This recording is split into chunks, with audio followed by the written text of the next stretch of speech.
Can you introduce yourself, sir? Yes. I don't think I'm familiar with you. William Kelly, I'm with Newsmax.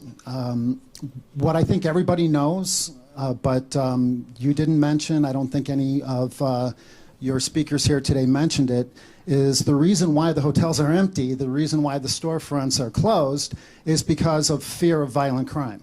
No, There was, well, sir, if I may ask my question, it's you a ask simple your question. I will respond. There's a woman, a pregnant woman was shot at a hotel across the street from here last week at 4 in the afternoon. You know, of course, we have this horrific Juneteenth, 50-some shootings.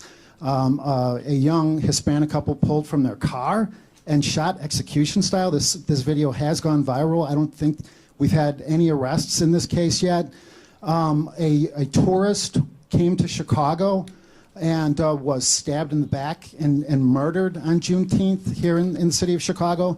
Our police chief referred to the location of the stabbing as a homeless camp. Last time, I was born and raised in Chicago.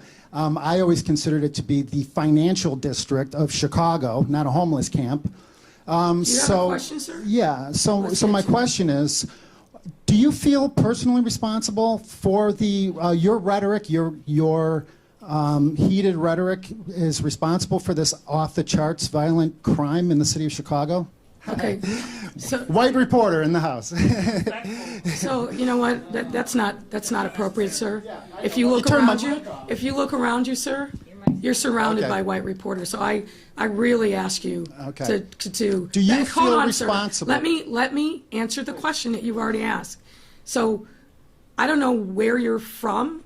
I know what magazine you're from, and I know what your conservative viewpoints are. But on almost every question that you ask, you had the facts wrong. So here's what I will say in answer to about the 15 questions that you just asked.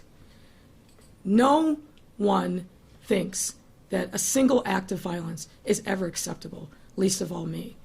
The hotels are where they are here in Chicago, as they are across the country because of economic shutdown. Over the course of this pandemic, we've had 32 plus relocations of corporate businesses to the city of Chicago, businesses that could have relocated anywhere but chose Chicago. Why? Because we have a great economy, we have a diversity of our economy, we have a great workforce, and they're happy to be here because of the values that they find in the city of Chicago. So the premise of your question, which is it's chaos everywhere, and the fact of the matter is, sir, which you also didn't point out, but I will, so we get this straight, is that we're actually seeing a decline in homicides and shootings. Yes, sir.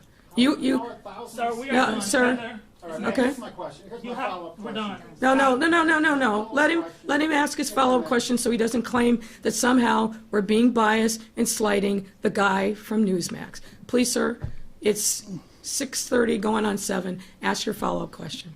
Well, my follow-up question is simply this. Many residents in Chicago feel that you've lost control of the city. Now it appears as though you've lost control of the Chicago City Council. Do you owe an apology to the victims of violent crime, the thousands of unsolved shootings and murders and stabbings and random stabbings in the downtown and the south side and the north side and the west side? Do you owe these people any apology? So once again, sir, I ask you to get your facts right. Crime is not out of control in our city. In fact, crime is on the decline. All of our major indices showed a decline in crime, and our homicides and our shootings year over year are down. That's a fact, sir.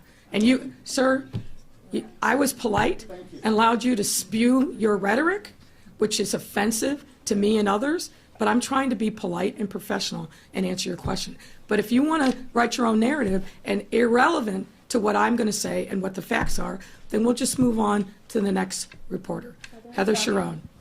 It shouldn't be offensive because his so-called rhetoric is spot on. She's lying to you folks. So far this year, there are more than 300 murders in Chicago, surpassing the 296 murders in the city at the same time last year. I did what I think every single Chicagoan needed to do. I asked her, well, what's with the shootings and the murders? She lied. She said crime is down. So, William,